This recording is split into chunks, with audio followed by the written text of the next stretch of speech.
नमस्ते सबैजनालाई। मेरो चाहिँ यो महिनाको डेको काम सकिसकेको थियो नि त, अनि त्यही भएर आज पनि नाइट थियो है। अनि म चाहिँ आज बिहान 11 बजेतिर उठेँ। फेरि राति सुत्न पाउँदैन नि त, अनि त्यही भएर बिहान चाहिँ ढिलोसम्म सुत्छु कि म। अनि 11 बजेतिर उठेर मुख धोएर अनि म चाहिँ खुर्सानीमा पानी हाल्नु गएँ। अनि मेरो त्यो ठुलोवाला खुर्सानी के त्यो चाहिँ 2 हप्ता अगाडिदेखि फुलिरहेको थियो। अनि आज यस्तो हेरेको त फल्न थालिरहेको रहेछ क्या।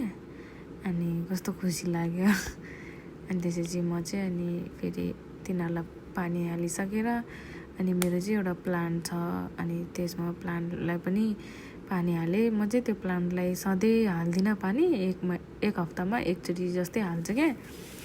अनि त्यसलाई पनि पानी हालिसकेर चाहिँ अनि म चाहिँ पानी खानलाई बसेँ। अनि त्यसपछि चाहिँ अनि मेरो चाहिँ आज बुढाको पनि छुट्टी थियो। अनि बुढाले थुक्पा पकाउनु भएको थियो, अनि थुक्पा खाएँ। मलाई चाहिँ फेरि त्यो थुक्पाको माथि अन्डा फ्राई गरेर हालेको चाहिँ मन पर्दैन क्या, म चाहिँ अनि छुट्टै खान्छु। अनि त्यसपछि चाहिँ अनि फेरि अनि यो मोबाइल हेरिरहेको थिएँ। अनि आज चाहिँ बिटिएसको कन्सर्ट रहेछ क्या। अनि त्यहाँ कन्सर्टमा गएको मान्छेहरूले चाहिँ लाइभ गरिरहेको रहेछ। अनि म चाहिँ त्यही लाइभ हेरेर बसिरहेको है। काम छ, सुत्नुपर्ने मान्छे लाइभ हेरेर बसेर म चाहिँ यिनीहरूको ठुलो फ्यान हो है। अनि यिनीहरू टोकियोमा पनि आएको थियो है, तर मैले टिकटै पाइनँ क्या जानलाई। अनि त्यही भएर म चाहिँ गएन। अनि त्यहाँबाट अनि म चाहिँ जहिले मोबाइलमा यो लाइभहरू आइरहेको छ भने चाहिँ म चाहिँ जहिले हेरेर बसिरहन्छु कि, नाइट भए पनि जे भए पनि। अनि त्यसपछि चाहिँ अनि भयो होस् भनेर अनि 1 घन्टा जति हेरेपछि चाहिँ अनि म चाहिँ फेरि 1 घन्टा जति बाँकी थियो काममा जानको लागि। अनि 1 घन्टा चाहिँ फेरि अनि सुतेँ। अनि त्यसपछि उठेर अनि नुहाइसकेर अनि कपालमा अलिकति सिरम लगाएँ। मेरो त सिरम पनि सकिनु पो लागेछ। अनि त्यसपछि चाहिँ अनि फेरि काममा जानुभन्दा अगाडि यही नाइट स्किन केयर गरेर अनि म चाहिँ अनि काममा जानु लागेको है। म चाहिँ मेरो चाहिँ काममा एक्लै हो नि त, अनि त्यही भएर यस्तो रेस्ट टाइमहरू पनि हुँदैन। अब अनि बिहानको 9:30 बजीसम्म चाहिँ म चाहिँ एक्लै नै भइरहेको हुन्छ क्या। 9:30 चाहिँ होइन, बिहानको 7 बजीबाट चाहिँ अरूहरू पनि आउँछ। अनि कहिले कहिले चाहिँ फेरि 8:30 बजीदेखिको मात्रै हुन्छ क्या। अनि मेरो चाहिँ फेरि भोलि बिहान त्यही 8:30 बजीदेखि आउने मान्छे मात्रै छ क्या। अनि अहिले 8:30 बजीसम्म चाहिँ त्यसपछि चाहिँ म चाहिँ एक्लै हुन्छ। अनि त्यही भएर मजाले आराम गरेर नगइकन हुँदैन। तर के गर्नु, आज चाहिँ म लाइभ थियो, पुरै लाइभ हेरेर बसेँ। अनि काममा जानु मन नलागी गएँ। अनि त्यसपछि चाहिँ म चाहिँ मेरो चाहिँ काममा जाने बेला भयो। अनि निस्केर अनि म चाहिँ बस चढेँ।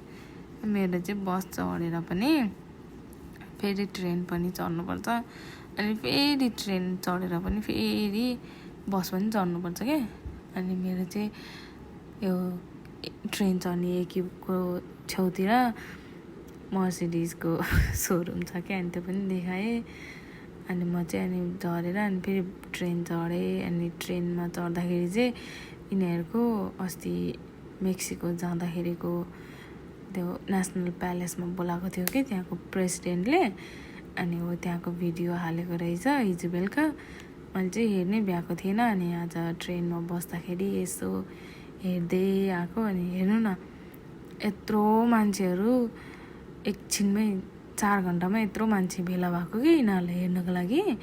यहाँको प्रेसिडेन्टले उनीहरूको के भन्छ मान्छेहरूले कन्सर्टमा सबैजना जानु पाएन भनेर देखाउनुको लागि अनि प्यालेसमा बोलाएर अनि हेर्नु आइज भनेर बोलाएको। त्यत्रो मान्छे आएको क्या।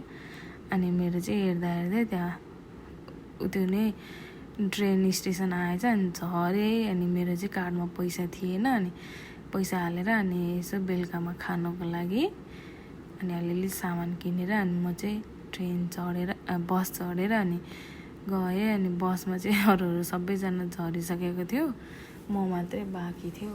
अनि मेरो पनि स्टेसन आयो। अनि म पनि झरेर अनि फेरि काममा लागेँ है। अनि हाम्रो चाहिँ यो काममा पुगेपछि ज्वरो नापेर लेख्नुपर्ने हुन्छ कि। अनि म चाहिँ यहाँ मेरो नाम खोज्दैछु। अनि त्यसपछि ज्वरो चाहिँ मेरो त्यस्तो थिएन, आज चाहिँ 36 मात्रै थियो। अनि त्यसपछि लेखेर अनि म चाहिँ अनि भित्र लुगा चेन्ज गर्नु गएँ। अनि आज लुगा चेन्ज गरिसकेर अनि मेरो चाहिँ काम 4:30 बजेदेखिको भोलिपल्ट बिहान 9:30 बजीसम्म हुन्छ क्या। अनि त्यसपछि अनि रेस्ट टाइम थियो, अनि खाना खानको टाइम, अनि खाना खान बसेँ। आजको लागि यति नै, बाई बाई।